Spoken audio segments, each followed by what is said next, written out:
জুবিন গাৰ্গ আজি তেখেতে মৃত্যু হ'ল। তেখেতৰ মৃত্যুৰ খবৰ পোৱাৰ লগে লগে আমিও আমাৰ যিটো নিৰ্বাচনী যিটো প্ৰচাৰ সভা আছিলে আমাৰ ডিয়াজুজুৰিত, এই নিৰ্বাচনী প্ৰচাৰ সভাতেই আমি 1 মিনিট আমি তেখেতৰ নামত আমি কণ্ডোলেন্স কৰিছোঁ। তেখেতে বহু ভাষাৰ তেখেতে গান গাইছিলে। আমাৰ বড়ো ভাষাটো বহুত তেখেতে গান গাই গ'ল। এতিয়ালৈকে আমি হিচাপ কৰিব পৰা নাই যদিও মই ভাবোঁ তেখেতে 500টাতকৈ অধিক হয়তো তেখেতে নিশ্চয় বড়ো গান গাইছে আৰু এই গানবিলাক বড়ো সমাজত পপুলাৰ হৈছে।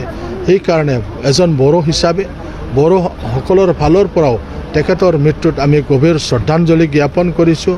কোকৰাঝাৰৰ MLA হিচাপেও মই তেখেতলৈ গভীৰ শ্ৰদ্ধাঞ্জলি জ্ঞাপন কৰিছোঁ আৰু তেখেতৰ পৰিয়ালবৰ্গলৈ সমবেদনা জ্ঞাপন কৰিছোঁ। ঈশ্বৰে যাতে তেখেতৰ পৰিয়ালক সান্তনা দিয়ে তাৰ কাৰণে মই আপোনালোকৰ যোগেদি মই অনুৰোধ কৰিছোঁ। জুবিন গাৰ্গ আজি তেখেতে মৃত্যু হ'ল। তেখেতৰ মৃত্যুৰ খবৰ পোৱাৰ লগে লগে আমিও আমাৰ যিটো নিৰ্বাচনী যিটো প্ৰচাৰ সভা আছিলে আমাৰ ডিয়াজুজুৰিত, এই নিৰ্বাচনী প্ৰচাৰ সভাতেই আমি 1 মিনিট আমি তেখেতৰ নামত আমি কণ্ডোলেন্স কৰিছোঁ। তেখেতে বহু ভাষাৰ তেখেতে গান গাইছিলে। আমাৰ বড়ো ভাষাটো বহুত তেখেতে গান গাই গ'ল। এতিয়ালৈকে আমি হিচাপ কৰিব পৰা নাই যদিও মই ভাবোঁ তেখেতে 500টাতকৈ অধিক হয়তো তেখেতে নিশ্চয় বড়ো গান গাইছে আৰু এই গানবিলাক বড়ো সমাজত পপুলাৰ হৈছে।